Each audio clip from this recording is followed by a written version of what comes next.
ചരിത്ര നേട്ടം സ്വന്തമാക്കി ISRO. ബഹിരാകാശത്ത് ഇന്ത്യയുടെ നടക്കും യന്ത്രക്കൈ. നമസ്കാരം, കൊട്ടാരക്കര മീഡിയയിലേക്ക് സ്വാഗതം.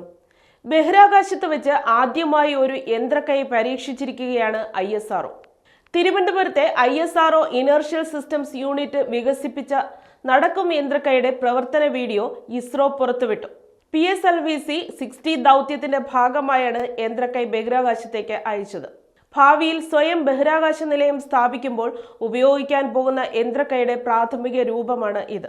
ഒരിടത്തു നിന്ന് മറ്റൊരിടത്തേക്ക് നടന്നു നീങ്ങി ആവശ്യമായ നിരീക്ഷണവും അറ്റകുറ്റപ്പണിയുമൊക്കെ നടത്താൻ പറ്റുന്ന രീതിയിലാണ് രൂപകൽപ്പന.